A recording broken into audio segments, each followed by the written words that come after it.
Let's get right into it.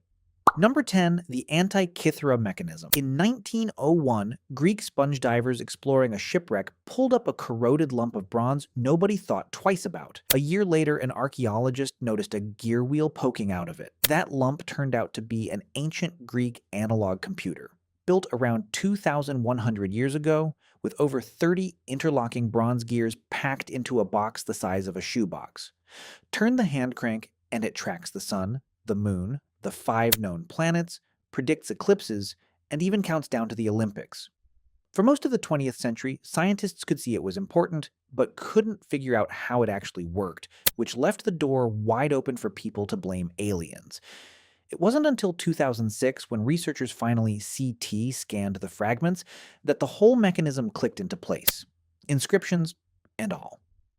It took over 100 years, several imaging revolutions, and one very stubborn hunk of bronze to prove that ancient Greeks were casually building computers while most of the world hadn't invented the wheelbarrow. Number 9. The Sailing Stones of Death Valley. Out in a dry lake bed called Racetrack Playa, there are 700-pound boulders that drag themselves across the ground, leaving perfectly carved trails behind them. Nobody ever saw one move. Researchers started investigating in the 1940s, and the theories ranged from hurricane winds to magnetic fields to, once again, aliens. In 2011, a team finally strapped GPS trackers to 15 rocks and set up a weather station to wait it out. In December 2013, after a rare rainstorm, they watched it happen with their own eyes. A thin layer of water had frozen overnight into a delicate ice sheet. As the sun rose, light wind broke the ice into panels, which glided across the wet mud and shoved the rocks along like conveyor belts, moving up to 60 rocks at once.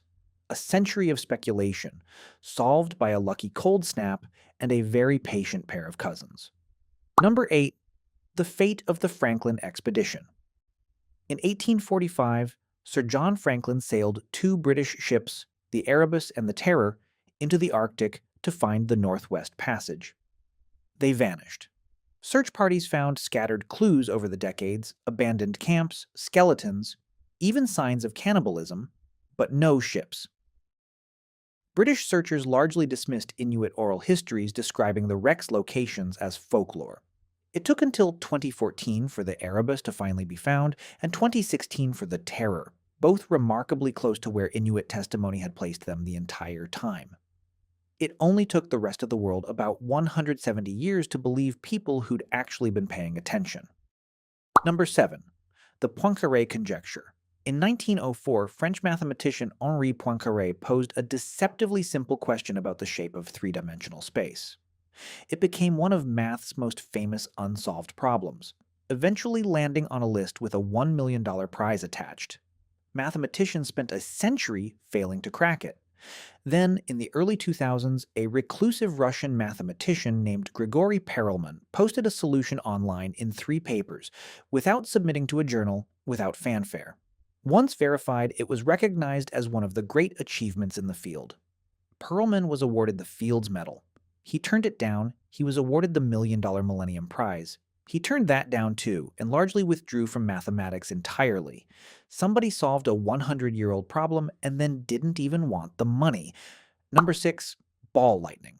For centuries, people reported seeing glowing floating orbs during thunderstorms, drifting through the air, sometimes passing through walls, before vanishing or exploding. For a long time, scientists treated these accounts the way you'd treat a UFO sighting, politely and with a raised eyebrow. There was no instrumental evidence, just eyewitnesses. That changed in 2012 when a team of Chinese researchers studying a thunderstorm happened to have spectrographs running nearby and accidentally captured one on camera, along with data on its light spectrum. It turned out to be real, likely caused by vaporized soil compounds igniting in the air after a lightning strike. A phenomenon people had described the same way for hundreds of years turned out to be exactly what they said it was. Number 5. The Giant Squid. Sailors have told stories of massive sea monsters with tentacles wide enough to sink ships since ancient times. Scientists knew giant squid were real, since carcasses occasionally washed ashore, but no one had ever seen one alive in its natural habitat. It became one of the last true sea monsters, technically confirmed to exist functionally still a myth. That finally changed in 2004 when Japanese researchers got the first photographs of a live giant squid in the deep ocean, and it took until 2012 for a video crew to finally film one on camera in its natural habitat. Turns out the kraken was real. It was just really good at avoiding cameras. Number 4. Continental Drift. In 1912, a German scientist named Alfred Wegener proposed that the continents used to be joined together and had slowly drifted apart. He had decent evidence: matching coastlines, matching fossils on opposite sides of oceans, matching rock formations. The scientific community mocked him for it. He wasn't a geologist, he couldn't explain the mechanism, and he died in 1930 on a Greenland expedition still being dismissed as a crank. It wasn't until the 1960s when scientists discovered seafloor spreading and mapped the ocean ridges pushing tectonic plates apart that Wegener's ridiculed idea became one of the foundational theories of modern geology. He was right the entire time. He just didn't live to hear anyone admit it. Number 3. Why zebras have stripes. This one bothered Charles Darwin himself, and it stayed unresolved for well over a century. Theories piled up: camouflage, confusing predators, temperature regulation, social signaling. Nobody could settle it. Researchers finally ran controlled experiments comparing striped and unstriped surfaces and filming actual biting flies in the field. The stripes weren't for lions at all. They disrupt the visual pattern flies used to land, so zebras get bitten dramatically less than plain-coated animals nearby. Darwin spent years theorizing about lions and predators. The answer was bugs. Number 2. What actually cures scurvy? Sailors died by the thousands of scurvy for centuries, and nobody knew why. In 1747, a British naval surgeon named James Lind ran one of the first controlled clinical trials in history, and found that citrus fruit cured it. The Royal Navy eventually started issuing limes to sailors, which is where the word limey comes from. But knowing citrus worked and knowing why it worked are different things, and the actual cause of vitamin C deficiency wasn't isolated and confirmed until 1932. It took about 185 years to go from "eat this weird fruit, trust me" to actually understanding the chemistry behind it.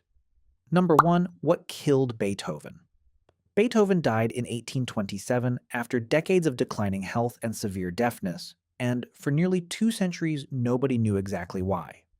There was no shortage of theories: syphilis, lead poisoning from wine, autoimmune disease. In the 2000s, researchers got their hands on preserved locks of Beethoven's hair and fragments of his skull and ran modern toxicology testing on them. The results showed lead levels dramatically higher than normal, likely from a combination of contaminated wine, medical treatments of the era, and possibly a favorite fish dish laced with lead-based seasoning. One of history's greatest composers was almost certainly being slowly poisoned by his own dinner table, and it took 175 years and a strand of hair to prove it. That's all for today. I'll be making similar videos in the future. Subscribe to see them.